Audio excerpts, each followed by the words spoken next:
6,000 pounds of thrust. Compare that to 46,100. This would have been a little big to get into my F-86, though. I would have had to extend the fuselage just a tad there.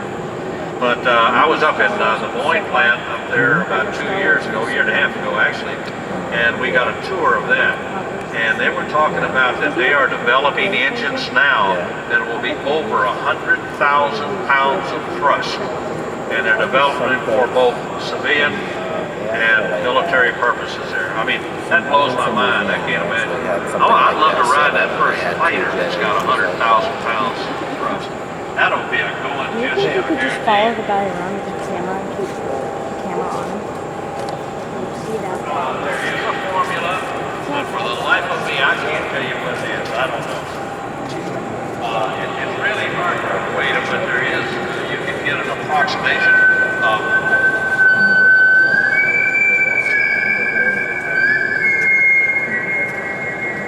Okay, off again.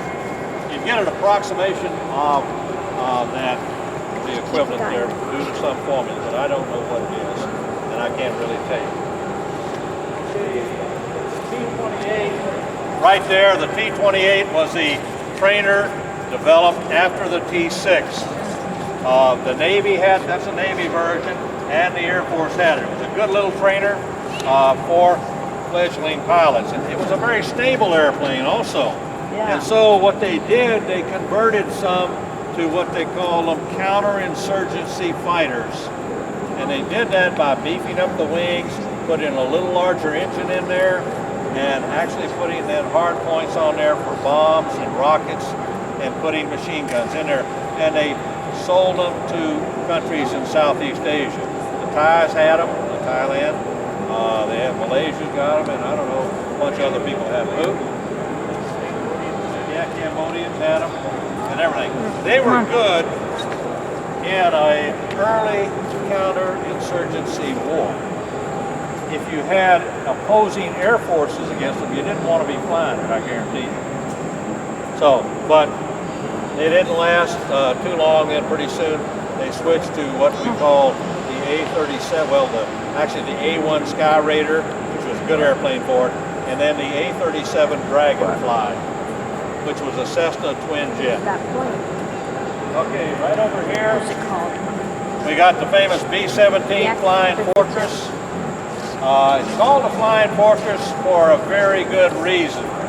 This particular airplane has 13 50 caliber machine guns on it. It had a crew of 10. You had the pilot, the co-pilot, the bombardier, and the navigator who were in the nose right there. You had a flight engineer that stood right behind the pilot, the co-pilot, and then you had a ball turret gunner. You can see it underneath there. The ball turret gunner, incidentally, had to be basically the shortest man on the crew. The original specs called for the guy not being over 5'4" to get into the ball turret, because they literally had to stuff him down there. Now the ball turret retracted on takeoff and on landing, and so the pilot, the gunner, would not get in there until after the airborne. Then they would lower the turret and they would push on him, step on him, whatever they had to do to get him down there, because when he got in that ball turret, it's almost like he's got his knees over his shoulder. He's reaching around here, grabbing hold of the triggers, and got a little thumb switch right there controls the movement of the turret. Could not wear a parachute in there. In fact, there's a door that closed over him in the top. So you really, if you had claustrophobia, probably not the place to be, I guarantee you. You also had 2 waist gunners with a machine gun on either side, and then you had the tail turret back there with 2 50 calibers. Now the objective was to bring all of the weapons on the whole formation of bombers to bear on attacking fighters. So the key to that was flying good, close, tight formation. If you could do that, then you could bring all of the weapons to bear from all of the bombers. The Germans got to the point where they would not attack a very tight formation. They were looking for that formation where the guys spread out, because when they had stragglers, they were easy to pick off with the fighter. And so you really wanted a tight formation. This aircraft, there are about 12,000 of them built, is credited with really saving daylight bombing as far as the bomber angle is concerned. But you had another airplane there called the B-24 Liberator. There were actually more Liberators built than there were B-17s. But if you talk to a B-17 pilot and you say, well, what do you think about the Liberator? He'll say, well, that was the crate that the B-17 was delivered in. So a little bit of touch and go there between the guys. They both did a good job, but this one had a better press agent than the other. Early versions came out originally with a 30 caliber machine gun in the nose. And the Germans quickly discovered that the weakest point on this was a head-on attack. So the G model here, then there were more Gs built than any other version of this, came out with this beautiful double chin turret plus the two cheek turrets. Now the bombardier controlled these and the navigator controlled the two on the side. So the first time these got into operations and a German fighter started to make a head-on pass, he was greeted very well, because also the top turret that the flight engineer operated could also come forward. And so he effectively had 6 50 caliber machine guns, and that's a lot of lead coming at you, I guarantee you. Yes, sir? Couldn't the radio operator control the right cheek gun when he wasn't on the radio? No, the radio operator is in the back of the airplane, in the midsection. There, on the other side of the top turret up there is an opening in the radio compartment right there, and there was a 50 caliber machine gun up there, and that's the one that the radio operator. What about the versions that didn't have Huh? that? What about the versions that didn't have that? That didn't have these here? The one on the top. Radio. No, the radio operator actually didn't, to my knowledge. Now, maybe there were cases where he did, but to my knowledge, he didn't on this. One thing about it, you've probably all seen the pictures of the war pictures there, where they would come here out of the airplane, they would drop this, and they'd grab hold and pull their feet up, and that's how they got in it. Anybody think you can do that now? you did it then, right? Well, not now? Yep, pull your feet up and go in there. Slide it on your back. We were giving tours of this, which we periodically do. And we put the ladder up though, and we were allowing them to come in here, and they could go up and look into where the bombardier and the navigator were, up and back where the pilot was, and the flight engineer. Then you go across the bomb bay, and there's a little girder or platform, very narrow, and they got 2 pieces of metal that are going up like that. And you can see where the bombs are, and of course if the bomb bay was open, you can see the ground down there. Yeah, and it's tight. In fact, when I walk through it, I really gotta suck it in to go in there. And we don't give tours that way anymore because we got a gentleman stuck in there. He was a little large, and we did get him stuck, and it took a lot of pushing to get him out of there. Huh? North bomb site, yes it is. That's a north bomb site. That's what it says on it. How long could they be in the air without refueling? Beg pardon? How long could they be in the air without refueling? Seems to me they could fly for about 10 hours or something like that. Of course, there was no mid-air refueling. Yeah, you know, they had to land. Maybe 10, 12 hours, somewhere around there. I'm not sure exactly. Now the tours we give, you go in the back door back there, and you can come up through the radio compartment and look through the bomb bay. So we don't go the other way anymore. So, is this flyable? You betcha. This thing was out about 6 months ago, and it was used up there. Steven Spielberg wanted it for either a documentary or movie, and I'm not sure which, up in Canada someplace. And so they flew it up there and used it. So this does fly, and I have got to fly in this. I got to play waist gunner for this. They wouldn't let me shoot the guns though. I fired every gun in. Huh? I fired every gun in except the Lord Trent. Never had enough guts to get in there. I wouldn't get in that bull turret. I guarantee you, no way. Huh? Yeah, You should have that's recruited tight. like kids that would have I been want you to willing look to be the over Volterra my gunner. head hanging from the ceiling. That is a Yak 50. It's a Russian trainer. And after kind of the wall went down, things really opened up, and there were a lot of Russian aircraft that were for sale. Now that is a very neat little airplane. It is very highly acrobatic.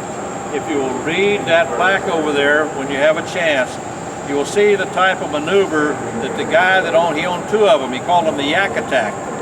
And he put those things in air shows, and you have to read the maneuver he got into, where he actually put it in there, installed it out, and he got into a tumbling maneuver, head over tail.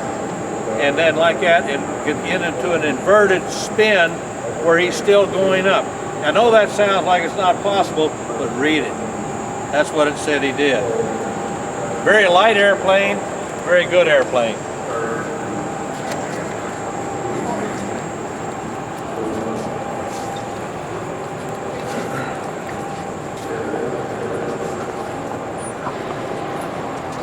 They generally do that on Saturdays, so you keep that in mind. I will tell you the tour I mentioned there, obviously it's not free. It costs you $3 or $10 a family, okay?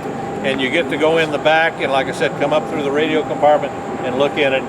And if you're small enough, they'll probably let you go back to where the tail gunner sat.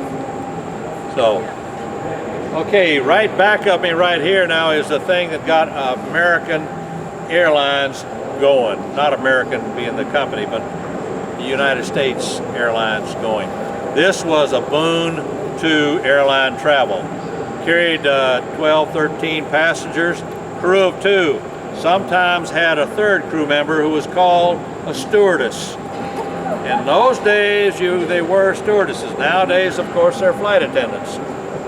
Same deal. So anyway, this thing had seats on either side of the aisle right there, and it is a very noisy airplane, I'll guarantee you. But why was it such a great development in aviation? First airline, what? No, first airline that had an indoor bathroom.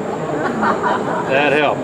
Didn't go very far. Had a range of 522 miles. Had a ground speed or an airspeed probably of about 120 miles an hour.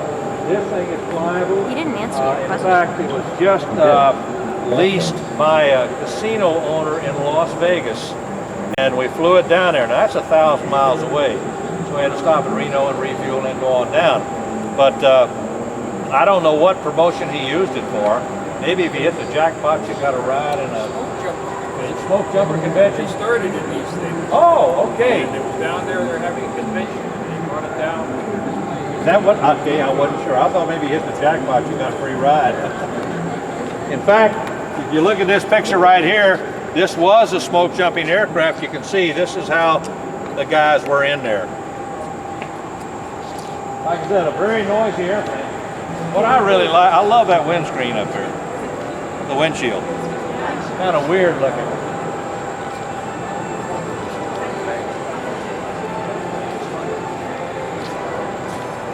Okay, this is the T-33.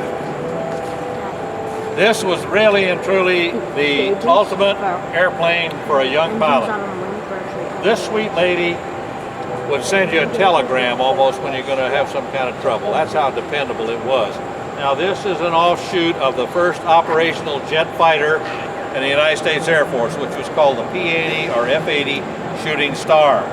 Basically all they did was add 3 feet to the fuselage, put another seat on there, a little different engine, and a few other modifications, and it became probably the top-notch trainer of all time. There was subsonic, about a 0.9 Mach roughly, 0.87 I think it was. But anyway, I got about 1,400 hours in this aircraft. This aircraft was really great. 1,300 mile range, take you about 15 minutes to get to 30,000 feet no matter what you did. But it would take care of you. Real good, solid airplane. There's still a bunch of these around flying. Yes, sir.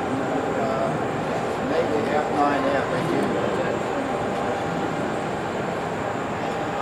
They had a bird similar to this, but I can't tell you the designation. I don't know. They always had weird names, you know, weird numbers. So I can't tell you. You didn't talk to him.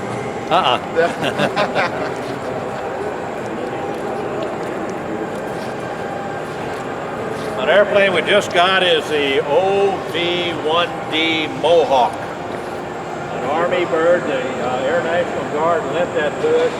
As you can read over there a little bit about it, it can tell you it was used in electronic surveillance.